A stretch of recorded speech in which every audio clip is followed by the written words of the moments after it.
سيدنا محمد وعلى آله وصحبه وسلم. اللهم صل على سيدنا محمد وعلى آله وصحبه وسلم. اللهم صل على سيدنا محمد وعلى آله وصحبه وسلم. اللهم صل على سيدنا محمد وعلى آله وصحبه وسلم. اللهم صل على سيدنا محمد وعلى آله وصحبه وسلم. اللهم صل على سيدنا محمد وعلى آله وصحبه وسلم. اللهم صل على سيدنا محمد وعلى آله وصحبه وسلم. اللهم صل على سيدنا محمد وعلى آله وصحبه وسلم. اللهم صل على سيدنا محمد وعلى آله وصحبه وسلم. اللهم صل على سيدنا محمد وعلى آله وصحبه وسلم. اللهم صل على سيدنا محمد وعلى آله وصحبه وسلم. اللهم صل على سيدنا محمد وعلى آله وصحبه وسلم. اللهم صل على سيدنا محمد وعلى آله وصحبه وسلم. اللهم صل على سيدنا محمد وعلى آله وصحبه وسلم. اللهم صل على سيدنا محمد وعلى آله وصحبه وسلم. اللهم صل على سيدنا محمد وعلى آله وصحبه وسلم.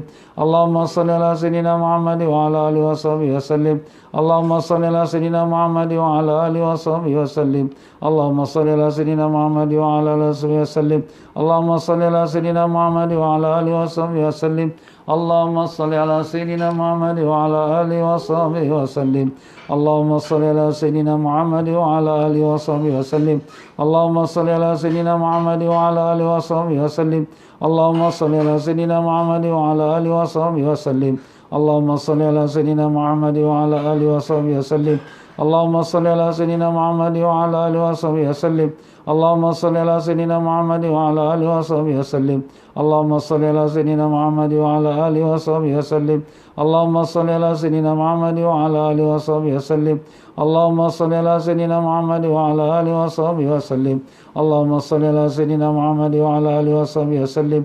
اللهم صل على سيدنا محمد وعلى آله وصحبه وسلم. اللهم صل على سيدنا محمد وعلى آله وصحبه وسلم. اللهم صل على سيدنا محمد وعلى آله وصحبه وسلم. اللهم صل على سيدنا محمد وعلى آله وصحبه وسلم. اللهم صل على سيدنا محمد وعلى آله وصحبه وسلم. اللهم صل على سيدنا محمد وعلى آله وصحبه وسلم. اللهم صل على سيدنا محمد وعلى آله وصحبه وسلم. اللهم صل على سيدنا محمد وعلى آله وصحبه وسلم. اللهم صل على سيدنا محمد وعلى آله وصحبه وسلم. اللهم صل على سيدنا محمد وعلى آله وصحبه وسلم. Surah Bang Fawaz buatkan link yang baru kepada semua family member pada Tiang Fawaz juga. Allahumma salli ala Sayyidina Muhammad wa ala alihi wa sahbihi wa sallim. Allahumma salli ala Sayyidina Muhammad wa ala alihi wa sahbihi wa sallim. Allahumma salli ala Sayyidina Muhammad wa ala alihi wa sahbihi wa sallim. Allahumma salli ala Sayyidina Muhammad wa ala alihi wa sahbihi wa sallim. Allahumma salli ala Sayyidina Muhammad wa ala alihi wa sahbihi wa sallim. Allahumma salli ala Sayyidina Muhammad wa ala alihi wa sahbihi wa sallim. Allahumma salli ala Sayyidina Muhammad wa ala alihi wa sahbihi wa sallim. Allahumma salli ala Sayyidina Muhammad wa ala alihi wa sahbihi wa sallim. Allahumma salli ala Sayyidina Muhammad wa ala alihi wa sahbihi wa sallim. Assalamu alayka ya Rasulullah. Assalamu alayka ya Nabi Allah. Assalamu alayka ya Habib Allah. Assalamu alayka ya Sayyid al-Mursalin. Assalamu alayka ya Imam al-Muttaqin. Assalamu alayka ya Nabi al-Rahmah. Assalamu alayka ya Nabi al-Tawbah. Assalamu alayka ya Syafi'. Assalamu alayka ya Mushaffa'. Assalamu alayka wa rahmatullahi wa barakatuh. Ashhadu an la ilaha illallah wa ashhadu annaka Muhammadar Rasulullah. Qad ballaghta ar-risalah wa adayta al-amanah wa nasahta al-ummah wa jahadta fi sabili rabbika haqqa jihadih. Assalamu alayka wa ala alika tahirin. Assalamu alayka wa ala ashabika ajma'in. Wa rahmatullahi wa barakatuh. Assalamu alayka Sayyidi Syekh Abdul Qadir Jailani. Assalamu alayka ya Sultanul Awliya. Assalamu alayka ya Sultanul Arifin. Assalamu alayka ya Rijalul Ghaib. Assalamu alayka ya Ahlullah. Assalamu alaykum bima sabartum. Warahmatullahi wabarakatuh. Al-Fatihah. A'udzubillahi minasyaitonir rajim. Bismillahirrahmanirrahim. Alhamdulillah rabbil alamin arrahmanir rahim maliki yaumiddin. Iyyaka na'budu wa iyyaka nasta'in ihdinas siratal mustaqim. Siratal ladzina an'amta 'alaihim ghairil maghdubi 'alaihim waladdallin. Amin. Bismillahirrahmanirrahim. Alhamdulillahirabbil alamin. Allahumma salli wa sallim barik ala sayyidina Muhammad wa ala alihi wa sahbihi wasallim. Rabbi shrah li sadri wa yassir li amri wa hlul 'uqdatam min lisani yafqahu qawli. Subhanaka la ilma lana illa ma 'allamtana innaka antal alimul hakim. Wa la hawla wa la quwwata illa billah al-'aliyyil 'azim. Ilahana anta maqsudana warḍaka matlubana a'tina mahabbataka ma'rifatak. Wa sallallahu ala sayyidina Muhammad wa ala alihi wa sahbihi wasallam. Walhamdulillahi rabbil alamin. Alhamdulillah rabbil alamin wa bihi nasta'in ala umurid dunya waddin. Allahumma salli wa sallim wa barik ala habibir rahman wa sayyidil akwan al-hadir ma'a man salla alaihi fi kulli zaman wa makan wa ala alihi wa sahbihi wa tabihi bi ihsan. Muslimin wa muslimat rahimakumullah. Assalamualaikum warahmatullahi wabarakatuh. Alhamdulillah, syukur kita pada Allah Ta'ala dengan limpah kurnia taufik dan hidayatnya diperkenankan kita untuk bertemu pada petang ini untuk mengikuti bersama pengajian fardu ain kita. Dan tuan-tuan dan puan-puan para jemaah sekalian semua, apa khabar? Alhamdulillah, mudah-mudahan Allah panjangkan umur, semua dalam sihat walafiat, disembuhkan semua penyakit, dikabulkan sekalian hajat, ditanamkan iman dan taqwa, dibukakan pintu ma'rifat, dimatikan kita semua dalam iman, dalam Islam, dalam husnul khatimah, dan ditemukan kita semua dengan Rasulullah sallallahu alaihi wasallam. Allahumma amin ya rabbal alamin. Ya para jemaah sekalian, alhamdulillah, dalam pengajian kita semalam, walaupun ada sedikit tergendala dari segi kita katakan teknikalnya, tapi dapat kita ikuti juga pelajaran pada pelajaran yang lepas, iaitu dalam membicarakan tentang apakah yang kita perlu persiapkan atau kita hadiahkan kepada orang-orang saudara mara kita, keluarga kita yang sudah meninggal dunia. Jadi dalam pelajaran yang lepas, kita telah mengatakan bahawa amalan-amalan yang diamalkan oleh orang yang hidup, maupun daripada amalan yang sunat ataupun yang amalan yang wajib, dia boleh hadiahkan kepada orang yang sudah meninggal dunia, dan tidaklah tersyarat hanya kepada ibu bapaknya, bahkan boleh kepada seluruh umat yang beriman. Dan demikian juga bukan saja kepada umat Nabi Sayyidina Muhammad SAW, bahkan daripada zaman Nabi Adam AS pun. Kenapa? Begitulah yang telah diajarkan oleh Allah Ta'ala kepada kita dengan firman-Nya, a'udzubillahi minasyaitonirrajim, alladzina ja'u min ba'dihim yaquluna rabbana ighfir lana wa li ikhwanina alladzina sabaquna bil iman wa la taj'al fi qulubina ghillan lil ladzina amanu rabbana innaka ra'ufur rahim. Sadaqallahul azim. Yang artinya mereka yang datang selepas daripada generasi yang awal, mereka tu yang datang tu mana kita lah yang akhir, memohon pada Allah, Rabbana ighfir lana, ya Allah ampunkanlah kami, wa li ikhwanina alladzina sabaquna bil iman, dan untuk juga saudara-saudara kami yang telah mendahului kami dengan keimanan.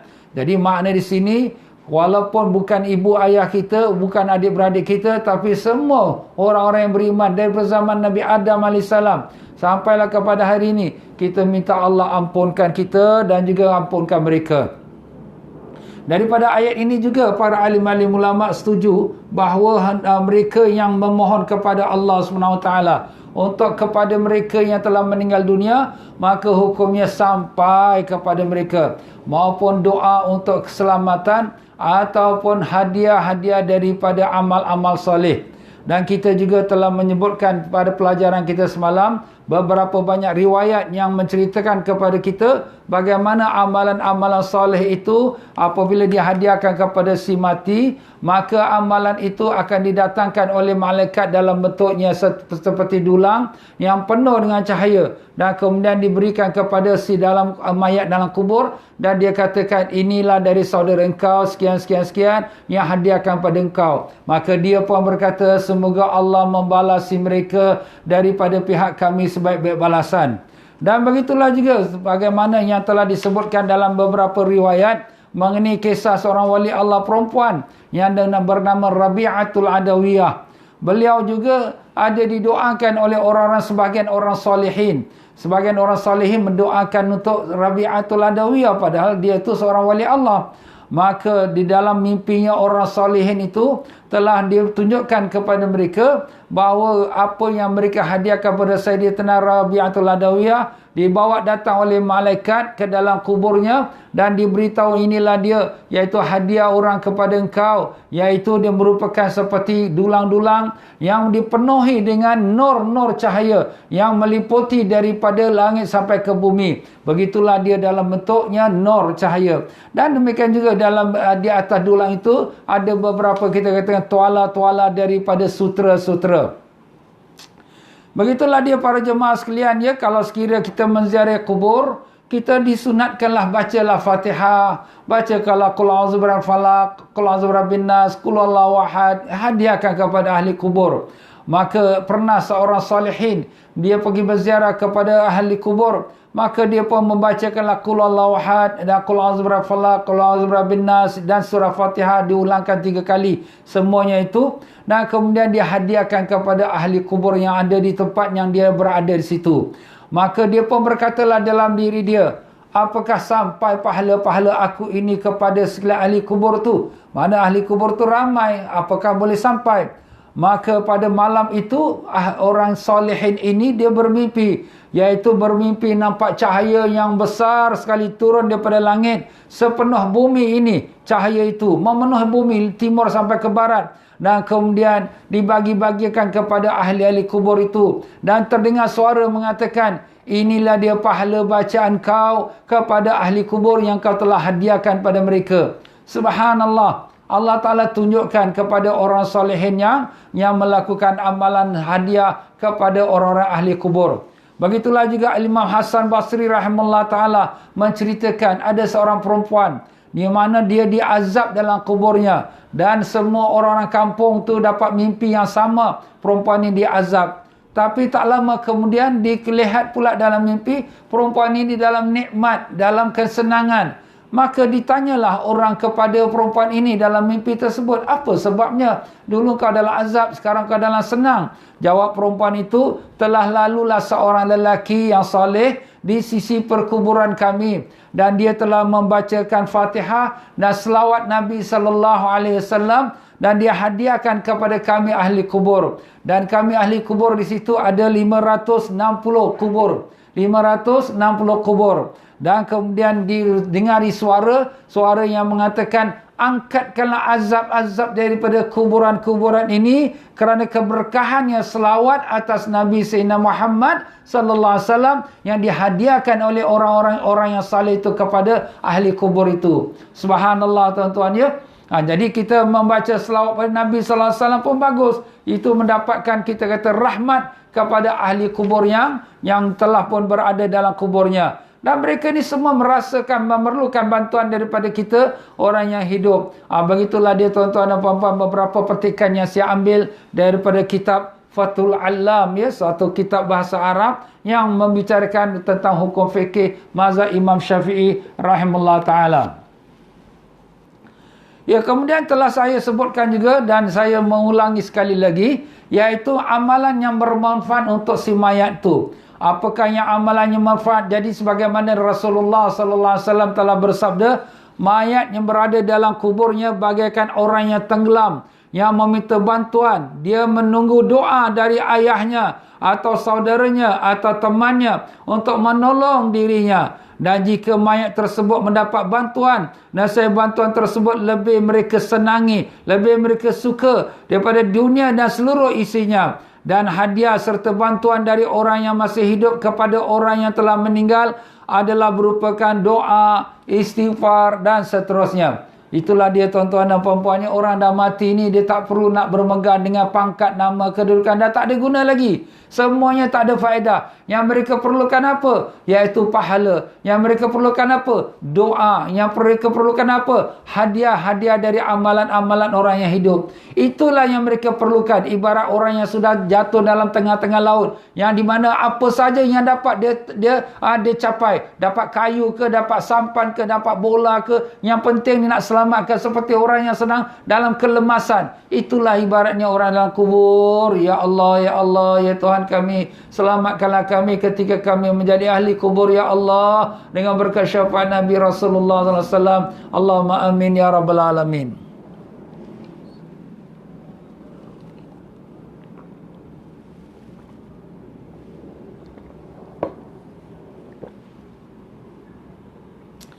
Di antara amalan-amalan yang bermanfaat untuk mayat adalah sebagaimana kita telah sebutkan pelajaran kita, ialah kita lakukan solat sunat hadiah.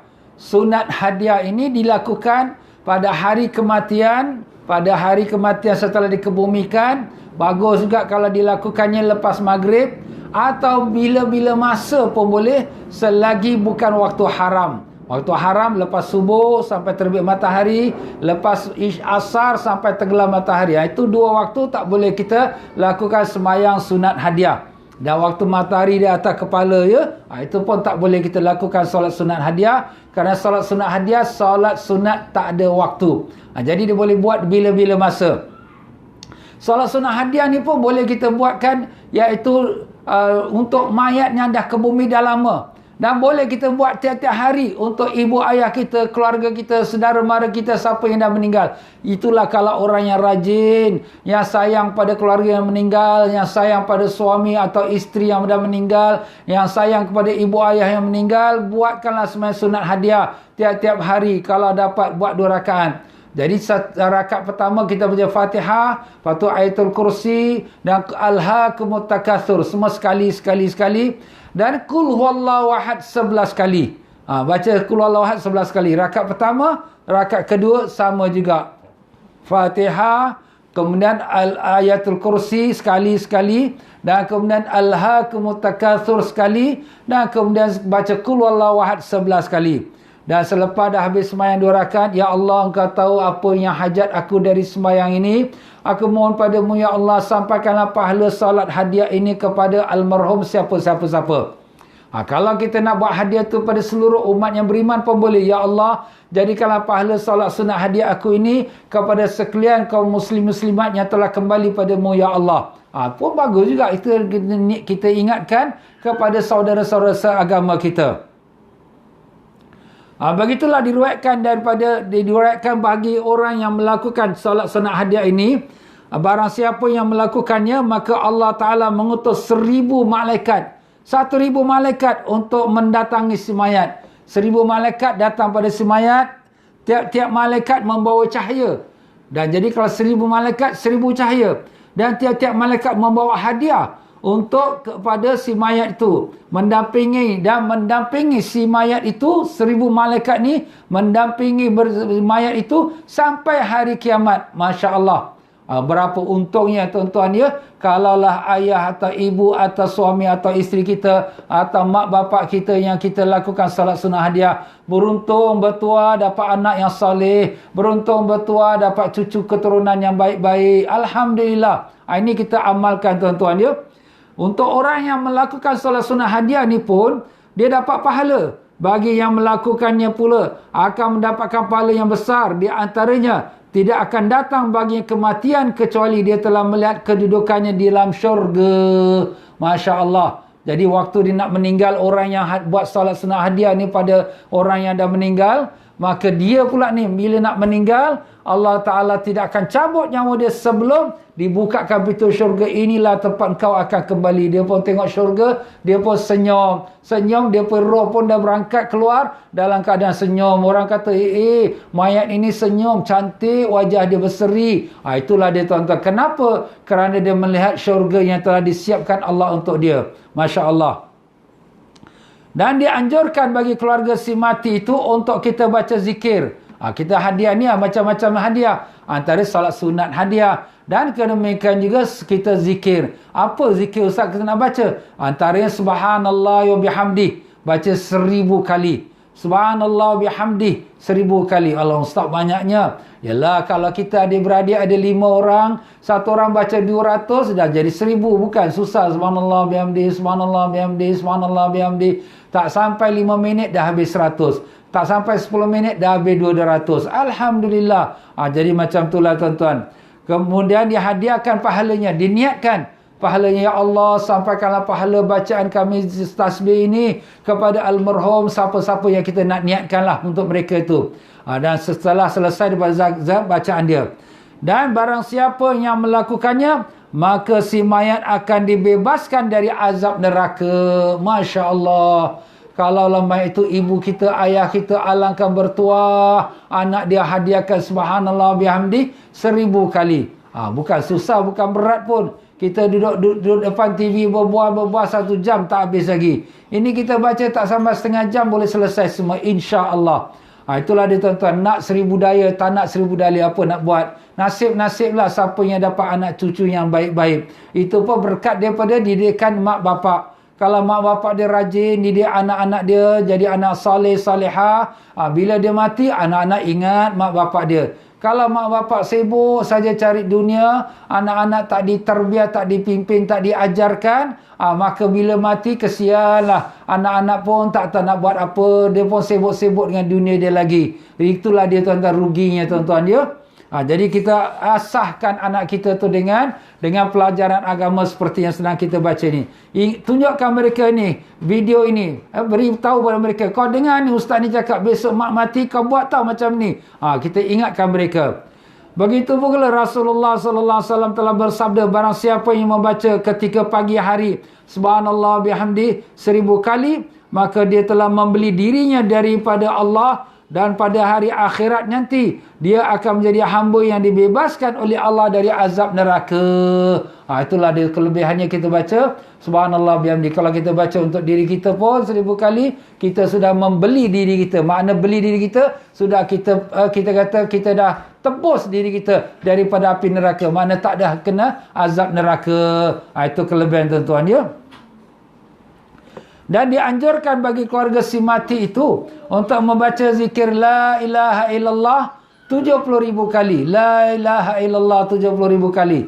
Memang bacaan la ilaha illallah ni nampak pendek, tapi sangat besar dia punya darjat dia. Satu masa Nabi Musa AS berkata, ya Allah, kau tunjukkanlah aku satu amalan yang di mana dapat aku amalkan setiap hari. Allah Ta'ala kata, ya Musa, bacalah la ilaha illallah. Nabi Musa AS pun berkata, ya Allah, ini semua orang dah tahu dah. Aku nak something special. Hanya untuk aku saja. Allah Ta'ala kata, hai Musa, kalau diletakkan 7 petala langit dan 7 petala bumi di satu dacing, dan diletakkan satu kalimah la ilaha illallah di satu dacing, akan lebih berat lagi kalimah la ilaha illallah. Nampak tuan-tuan? Lebih berat daripada 7 langit dan 7 bumi. Itulah dia tuan-tuan kelebihan la ilaha illallah. Jadi kita baca la ilaha illallah tu kalimat tauhid. Tiada Tuhan melainkan Allah Ta'ala. Pahalanya seperti mana yang kita dah sebutkan tadi, pahala yang besar. Dan kita jadikan dia 70,000. Jadi kita baca 70,000 kali khatam, hadiah pada ibu kita. 70,000 kali kita khatam, hadiah pada ayah kita. 70,000 kali kita khatam, hadiah untuk pada diri kita. Hadiah pada isteri kita. Hadiah pada suami kita. Hadiahlah kepada datuk nenek kita sebagainya. Inilah namanya masuk bank of Allah. Kita ada duit 70 juta. Tak guna di hari akhirat. Tak boleh buat apa-apa. Tapi 70,000 la ilaha illallah, kita dapat tebus diri kita dari api neraka. Jadi dalam sepotong hadis Nabi SAW telah mengatakan bahawa sesiapa yang membaca la ilaha illallah 70,000 kali, maka dia telah membebaskan dirinya daripada api neraka. Dia telah membebaskan dirinya dari api neraka. Hadis ini diriwayatkan dalam keadaan dia tu dhaif, mana hadis yang lemah. Tapi dia boleh diamalkan. Ulama-ulama kita Ahlus Sunnah Jemaah telah sepakat bahawa hadis yang lemah boleh diamalkan untuk fadailul amal. Fadailul amal mana fadilat-fadilat amalan. Seperti sekarang yang kita bicarakan. Kerana dia tak bersangkut paut dengan hukum. Bukan kita kata haram, bukan kita kata wajib. Nak buat tak buat tak apa. Tak ada paksaan. Tapi siapa yang buat, dia dapatlah kelebihan mudah-mudahan. Jadi ada seorang wali Allah ni memang dia rajin beramal zikir la ilaha illallah. Dia pun dah siap dah baca la ilaha illallah 70,000 kali khatam. Bukan nak khatam satu hari tuan-tuan ya. Mungkin satu hari 1000, dah 70 hari dah 70,000 ya. Satu hari 1000 kita pecahkan 5 waktu. Saya waktu subuh 200 dah jadi 1000. Senang saja, tak susah. Ya, tak sampai kita baca kita katakan 10 minit. 5 minit pun tak sampai la ilaha illallah 100 kali. Kalau 200 kali mungkinlah 6 minit umpamanya. Macam tadi kita mula-mula pun kita baca la ilaha illallah 100 kali. Tak sampai 3 minit. Itulah dia tuan-tuan ya. Jadi wali Allah ni dia dah pernah amalkan 70 ribu kali khatam. Dan dia telah siapkan ekstra. Dah hadiah pada mak, hadiah pada ayah untuk diri dia. Dia ada ekstra disimpan lah. Orang kata masuk bank of Allah. 70 ribu kali khatam. 70 ribu kali khatam. Dah jadi 2 kali, dah 3 kali, 4 kali khatam. Maka satu hari dia dijemput makan oleh satu orang. Maka orang tu jemput makan juga dengan seorang budak yang disebut-sebut sebagai kasyaf. Kasyaf tu apa? Nampak benda yang gaib. Jadi wali Allah ni makan sebelah budak ni. Dia rasa heran. Takkan budak ni budak dapat kasyaf ni, benda yang melihat benda yang gaib. Dia rasa macam, ialah question mark sikit. Tiba-tiba tengah makan ni, budak ni memekik-mekik, menangis. Orang kata, kenapa? Dia kata, aku lihat mak aku dalam neraka. Jadi, orang wali Allah ni rasa sedih tengokkan budak ni menangis. Dia pun dalam hati dia saja berkata, Ya Allah, aku hadiahkan satu khatam 70 ribu la ilaha illallah kepada mak budak ni. Tiba-tiba budak ni pula ketawa. Alhamdulillah. Orang kata, kenapa kau ketawa? Kenapa kau gembira? Aku lihat ibu aku sudah dikeluarkan daripada neraka. Masya Allah. Jadi wali Allah ni dapat dua perkara. Dapat dua manfaat. Pertama, dia confirm bahawa hadis yang dia baca walaupun dhaif, tapi ada benarnya.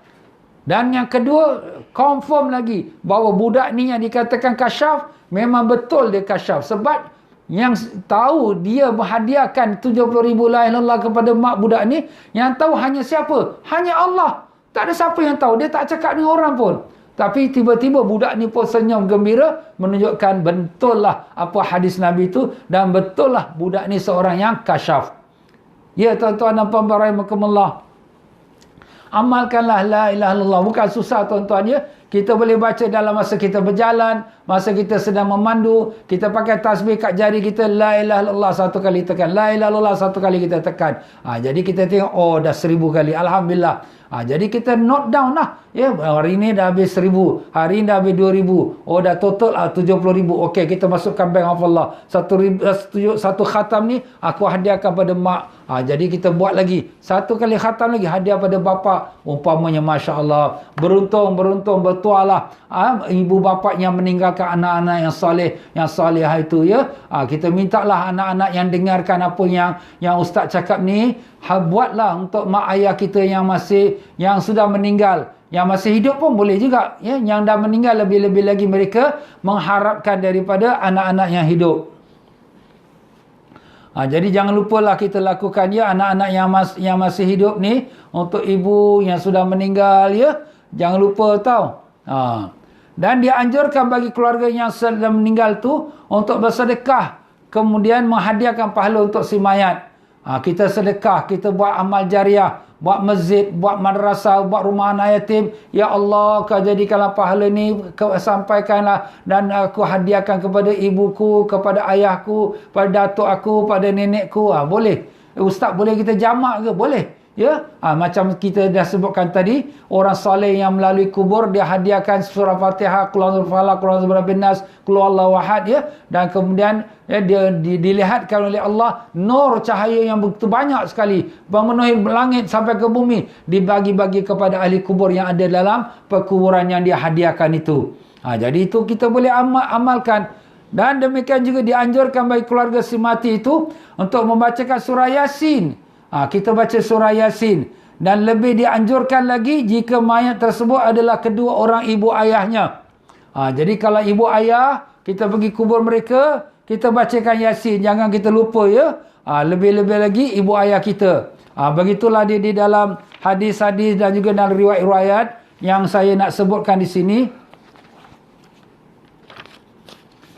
Kelebihan kita baca Yasin ini, sesiapa yang memasuki perkuburan dan dia membaca Yasin, maka diringankan Allah Ta'ala pada hari itu sebanyak mana bacaan atau pahala Yasin itu. Makna Allah ringankan ahli kubur. Seluruh ahli kubur tu mendapat pahalanya, dapat keringanannya dengan berkat orang yang datang tu menziarahnya, membaca Yasin. Maupun ahli kubur tu ibu ayah dia sendiri ataupun seluruh orang-orang ahli kubur yang ada.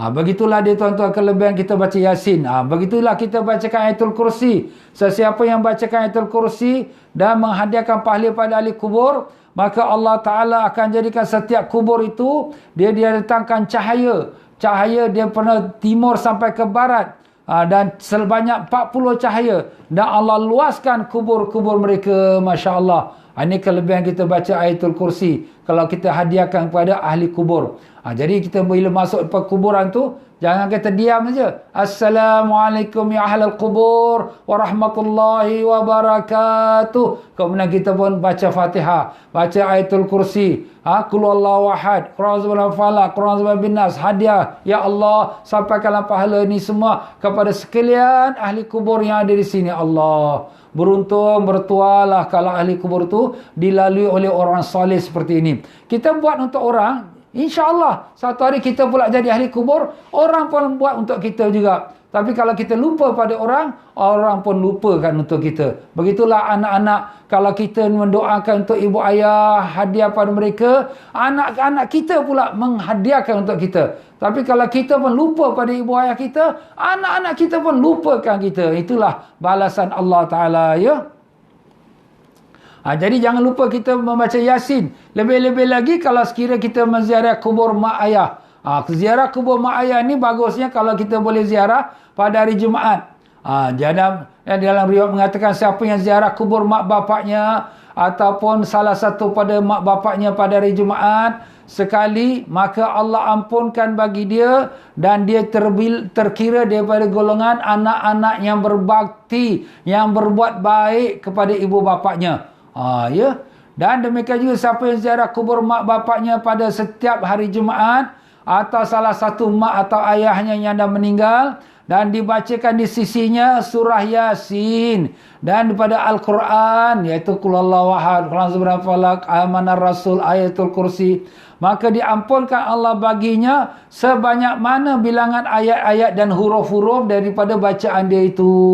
Sebanyak mana? Iaitu ayat Fatihah berapa banyak huruf, ayat suratul Yasin berapa banyak huruf, banyak tak terkira. Begitulah sebanyak itu Allah ampunkan dosa bagi orang yang menghadiahkan pahalanya kepada ibu ayahnya. Dan kepada ibu ayahnya juga mendapat pahala. Dan siapa yang menziarah kubur mak bapaknya tu, iaitu salah satu pada hari Jumaat, maka adalah dia mendapatkan pahala seperti naik haji.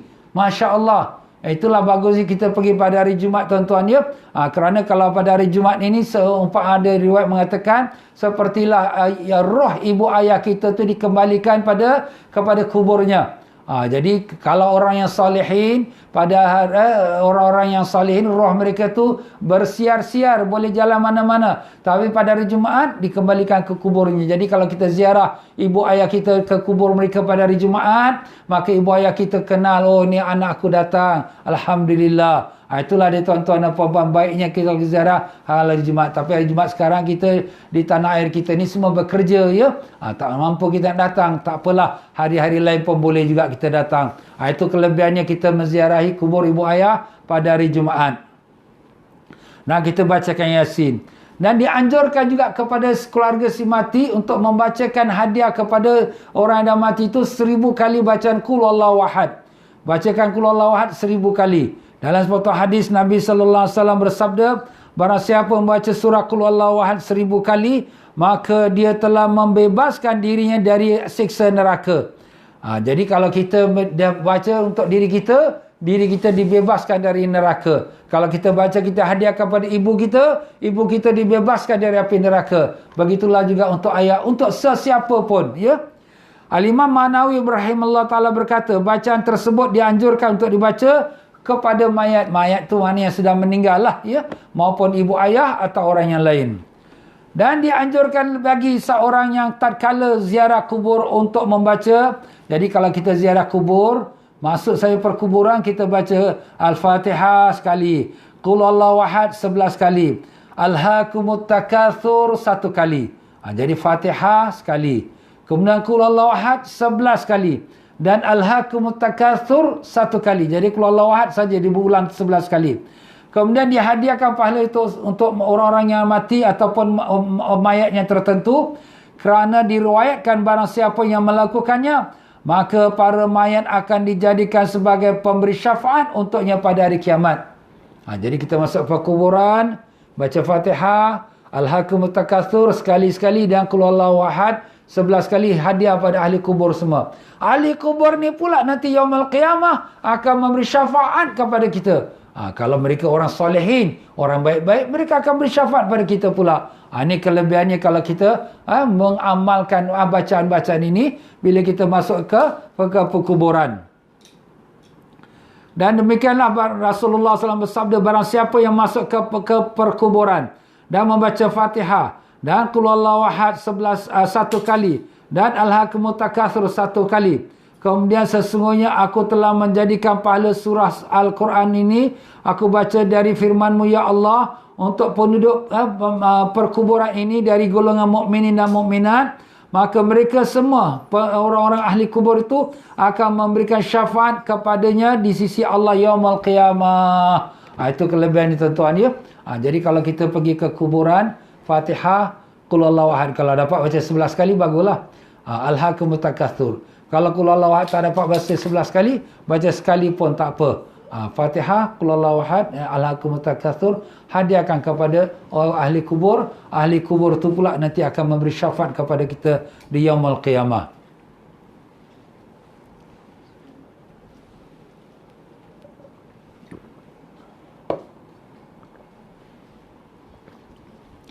Dan dianjurkan bagi keluarga yang mati agar membacakan doa untuk sang mayat. Dan sangat dianjurkan lagi jika dikhususkan untuk kedua orang tua, lebih-lebih lagi untuk orang tua. Jadi kalau kita dah membacakan Fatihah, kita baca surah Yasin ya, untuk hadiah kepada ibu ayah kita, maka kita dikirakan sebagai anak yang soleh, yang telah kita kata berbakti kepada ibu ayahnya, walaupun pada masa hidupnya anak itu derhaka pada ibu bapaknya. Yelah, mungkin masa kita mak bapak hidup, kita degil, kita keras kepala, kita tak dengar cakap, ya, mak kita tengking kita, marah kita. Tapi bila dah mak meninggal, bapak meninggal, baru nak menyesal.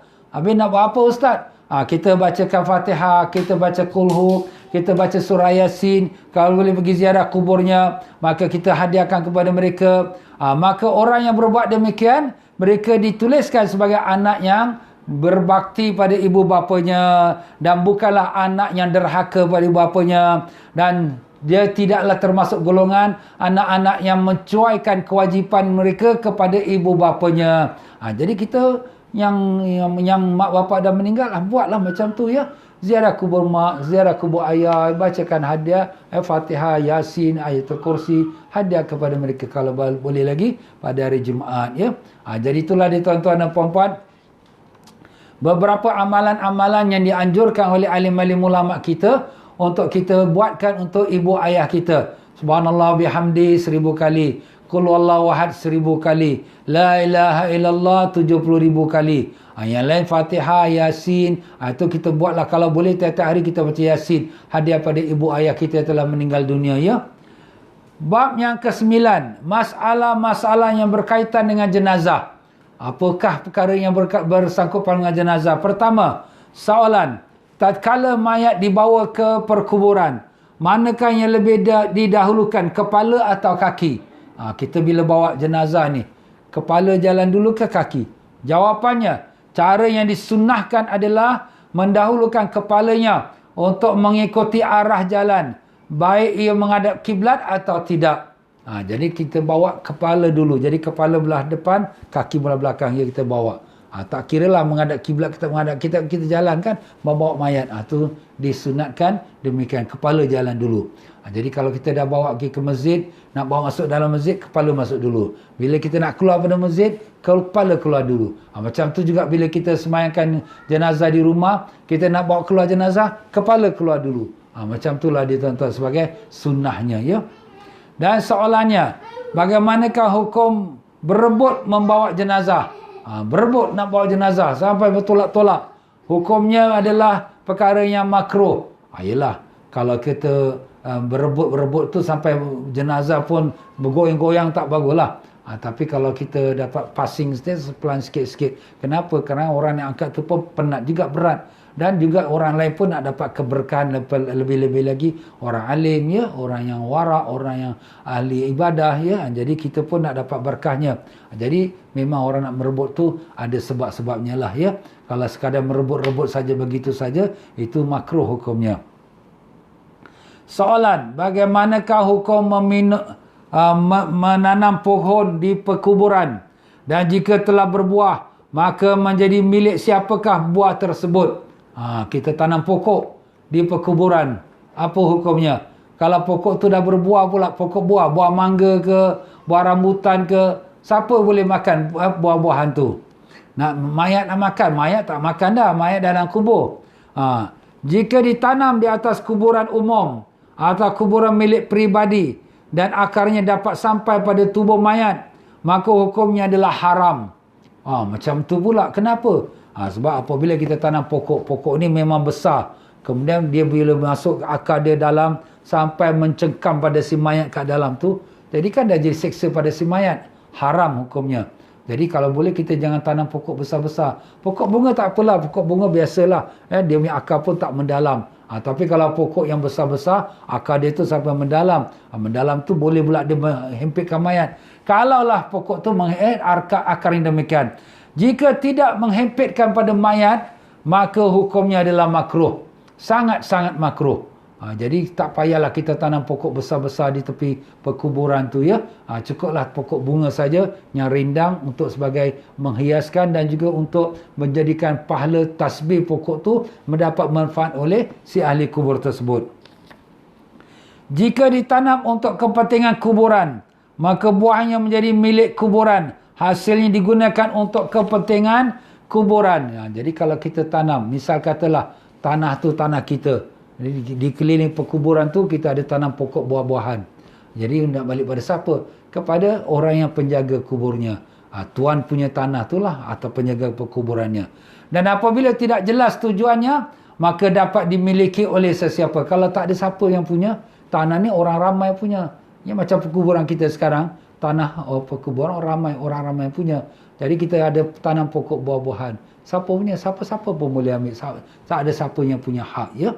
Macam juga kita, kalau kita kata kita tanam pokok di tepi-tepi rumah kita, ya.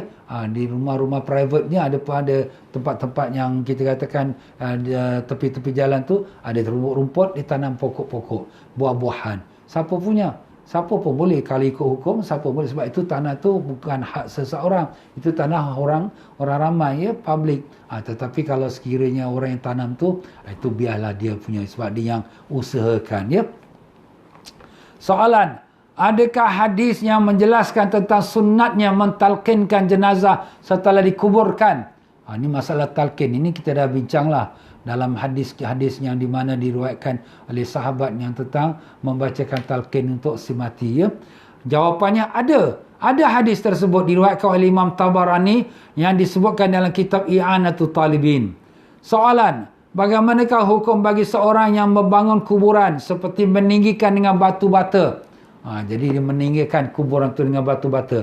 Kita dah sebutkan dalam pelajaran lepas, kalau kita nak buat pun kuburan tu jangan lebih daripada sejengkal. Sebagai tanda ni kubur. Kalau dia tak rata sama rata dengan tanah, orang tak nampak itu kubur, mungkin orang langkah dia, orang pijak dia. Jadi penghormatan kubur tu tak dijaga. Tapi kalau kita tinggikan sikit tanah dia, ataupun kita letakkan batu-batunya sekadar satu jengkal tu, jadi dia seolah-olah menandakan ini kubur. Jadi bila kita siapa-siapa lalu pun, jangan langkah, ni kubur ni. Jadi orang tahu tu kubur.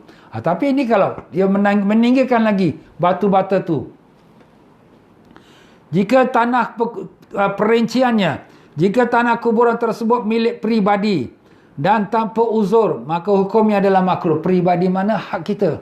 Ini tanah kita punya, kita dah beli. Kita nak buatkan perkuburan bapa kita, mak kita ke, kita tinggikan.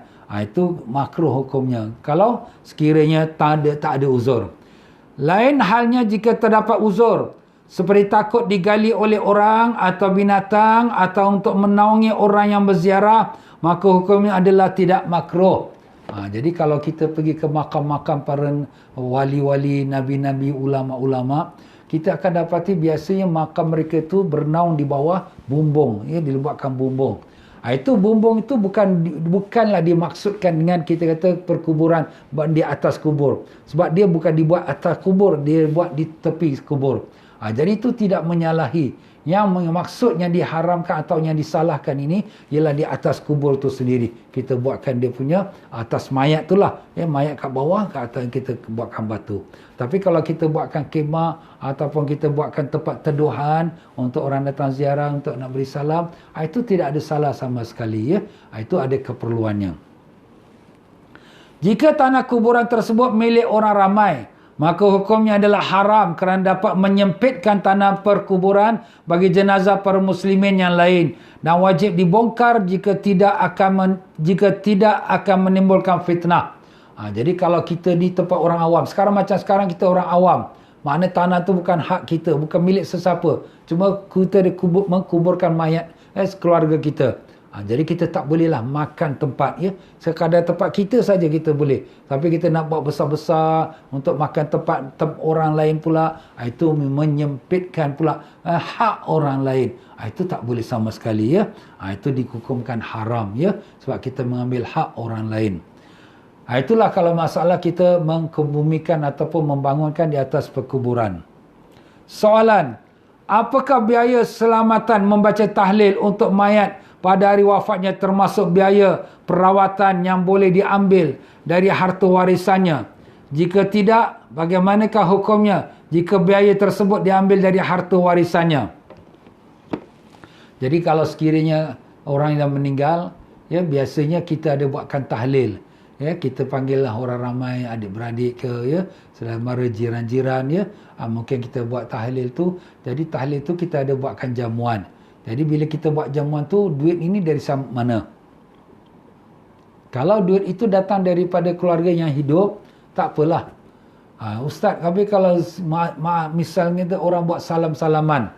Salam-salaman ni ia adalah merupakan pemberian kepada orang yang hidup. Dia bukan pemberian pada si mati. Si mati dah tak boleh guna apa-apa faedah. Tapi untuk orang yang hidup. Jadi keluarga si hidup ini, keluarga yang masih hidup tu dia kumpulkan dan dia nak buatkan masjid ke, nak buatkan madrasah ke, harus hukumnya. Tidak ada terikat dengan si mayat tu lagi. Dan kalau sekiranya duit salaman tu juga nak dibuatkan sebagai jamuan untuk makan orang, boleh, tak ada salah. Sebab dia bukan daripada harta si mati. Tapi sekarang soalannya sekarang ialah kalaulah sekira kita buat tahlil, buat ke doa selamat untuk si mati, dia ambil pada harta si mati. Apakah hukumnya? Harta si mati dia tinggalkan 10,000. Kita ambil dari sikit 10,000 tu untuk nak buatkan jamuan orang datang, bacaan tahlil, baca yasin dan sebagainya. Kalau kata tak boleh, bagaimana hukumnya kalau orangnya berbuat demikian? Ini kita nak sebutkanlah pembahasan dia. Biaya keselamatan doa baca tahlil untuk mayat tidak termasuk biaya perawatan. Sebab ini maksud dalam biaya perawatan. Perawatan ini pada pengurusan. Yang boleh diambil dari harta warisannya adalah ongkos memandikan, mengkafankan dan yang berhubungan dengan perkuburan. Dan jika diambil dari harta warisannya tanpa izin dari semua ahli waris atau ahli warisnya yang masih kecil atau yang gila, maka hukumnya adalah haram. Lain halnya jika dengan izin ahli waris yang telah masuk usia baligh dan berakal, maka hukumnya adalah boleh. Jadi kita di dalam menguruskan jenazah, kita wajib menggunakan ataupun menguruskan harta yang ditinggalkan oleh si mati. Pertama sekali ialah kalau dia ada hutang piutang, kita tunaikan dahulu. Dan keduanya ialah kita memberikan wasiat apa yang dia wasiatkan. Dan ketiganya iaitu kita membayarkan zakat dia dan naikkan haji dia. Yang keempatnya ialah kita membayarkan untuk pengurusan jenazah, tukang mandi mayat, kain kafan, dan juga kita katakan nak mengkebumikan mayat, van jenazah semua. Selesai semua ni, maka dia baru datang hukum faraid. Faraid itu maknanya dibagi pada harta kepada waris-waris yang hidup. Jadi sini kita nak buat kenduri doa selamat, nak ambil daripada harta yang ditinggalkan. Ini harta ditinggalkan ni sekarang hak milik waris. Sekarang kita kena tanya hak milik waris-waris. Setuju tak kita ambil sikit duit almarhum bapa kita ni untuk kita nak buatkan kenduri? Bolehlah, boleh, tak apa. Tapi kalau ada satu tak setuju, maka kita jangan kacau hak dia. Bahagian dia yang kacau, bahagian orang lain kita ambil. Itu dia. Dan kalau ada ahli waris tu anak-anak kecil ataupun gila yang mana tak siuman, kita tak boleh kacau, bahagian dia tak boleh kacau. Misal kata bahagian anak kecil ini dan bagi orang gila ini sekian-sekian banyak, kita yang kacau. Kita bagi yang hidup ni, yang berakal, okeylah, abang nak keluarkan daripada bahagian hak abang $100, ni nak keluarkan pada hak kakak dia $100, itu gerilah hati, itu tak apa. Jadi itulah tuan-tuan ya. Jadi maknanya harta peninggalan si mati tak boleh kita gunakan sewenang-wenangnya untuk bacaan tahlil atau sebagainya, melainkan dengan keizinan waris semua. Kalau waris semua setuju, okey. Ataupun satu orang yang mengeluarkan belanja, tak apa, saya nak keluarkan belanja untuk almarhum bapa ni, korang semua tak payah ambil duit daripada duit bapa, aku nak keluarkan, aku nak bagi, tak apa. Ataupun kita ambil daripada duit salaman orang datang salam-salam tu, kita pun kumpul, tak apa, kita gunakan duit salaman ni untuk kenduri. Sebab duit salaman ni bukan harta bapa dah mati, dah tak ada lagi waris, tak ada harta lagi ya. Jadi ini adalah salaman kepada orang yang hidup. Jadi orang hidup tu dia manfaatkan, dia nak bayar kepada ban jenazah ke, ataupun dia nak siapkan apa-apa keperluan kematian, dan juga untuk nak buat tahlil ke, itu hak mereka, hak orang yang hidup ya. Itulah dia tuan-tuan dan puan-puan ya, dalam membicarakan tentang kematian ini. Allahumma ya Allah ya Tuhan kami, matikanlah kami semua dalam iman, dalam Islam, dalam husnul khatimah. Ampunkanlah kami ya Allah, jadikanlah anak cucu kami orang soleh dan solehah yang mendoakan kami setelah mati kami ya Allah. Ya Allah ya Tuhan kami, pimpinlah kami ke jalan yang Kau ridai. Kau tahu iman kami sangat lemah ya Allah, Kau tahu amalan kami banyak yang salah ya Allah. Kami tahu diri kami bukan orang yang baik, depan manusia kami seperti orang baik, tapi belakang manusia Kau saja tahu bagaimana dosa kami. Ampunkanlah kami ya Allah, ampunkanlah ibu ayah kami, datuk nenek kami, ampunkanlah guru-guru kami, ampunkanlah segala muslimin dan muslimat yang hidup dan yang mati ya Allah. Rabbana atina fid dunya hasanah wa fil akhirati hasanah wa qina adzabannar. Wa sallallahu ala sayyidina Muhammad wa ala alihi washabihi wasallam. Walhamdulillahi rabbil alamin. Baiklah tuan-tuan dan puan-puan, insya-Allah kita sambung lagi pada esok hari, insya-Allah besok petang kalau tanpa apa-apa uzur insya-Allah. Dan insya-Allah malam ini siapa yang ada kelapangan silakanlah mengikuti pengajian kita Al-Hikam di Masjid An-Nur di Marsiling Singapura pada jam 9 malam lepas Isyak insya-Allah. Iaitu di Masjid An-Nur Marsiling di Singapura. Sekian saja, aqulu qouli hadza wa astaghfirullahalazim li wa lakum wa billahi taufiq wal hidayah. Wassalamualaikum warahmatullahi wabarakatuh.